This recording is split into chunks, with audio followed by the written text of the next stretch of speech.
असुद्दीन ओवैसी साहब, असुद्दीन ओवैसी जी। बहुत शुक्रिया सर। अरे मैं आपके जरिए से हुकूमत से इस बात का मुतालबा करता हूँ से अच्छा विषय उठाया, कि उसको रिस्पॉन्स कौमी किया उन्होंने। अरबी ऐसा नहीं और कोई उर्दू इसमें की पॉलिटिक्स। जामिया आपने मुल्क भी के ठीक कहा, मुख्तलिफ उन्होंने भी रियासतों में कायम नहीं, किया बिल्कुल जाए। ठीक कहा। मोहतरम चेयरमैन साहब, अरबी और उर्दू महज एक ज़बान नहीं है, बल्कि ये हमारी इस मुल्क एक अजीम तहजीबी विरसा भी है। और अक़वाम मुत्तहिदा के 6 ऑफिशियल लैंग्वेजेस में अरबी को माना गया, और ये हमारे एक सॉफ्ट पावर के लिए, हमारी एक तहजीबी डिप्लोमेसी में एक बहुत बड़ा रोल अदा करता है अरब दुनिया से ताल्लुक़ात को फ़रोग़ देने के लिए। दूसरी तरफ चेयरमैन साहब, उर्दू हमारे आज शेड्यूल में 22 ऑफिशियल लैंग्वेजेस में उसको जगह दी गई है।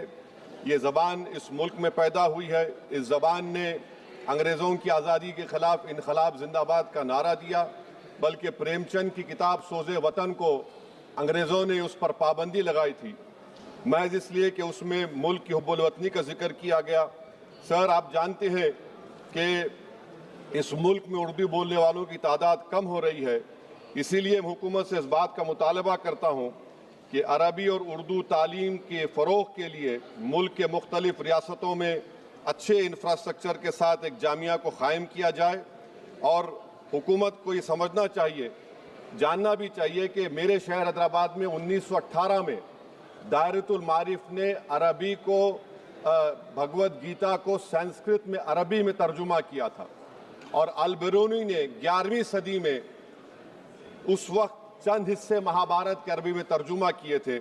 तो ये बहुत ज़रूरी है ताकि तालीमी लिसानी इसको हम फ़रोग़ दे सकें।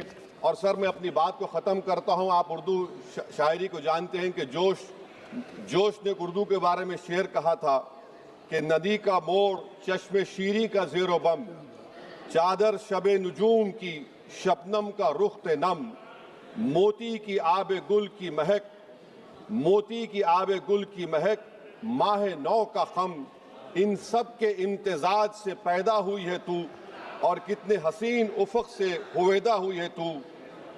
लम्हा मिला है कि नमख़ार हूँ तेरा, लम्हा मिला है, लहजा मिला है कि नमख़ार हूँ तेरा, और सोहबत ज़बान में है कि बीमार हूँ तेरा।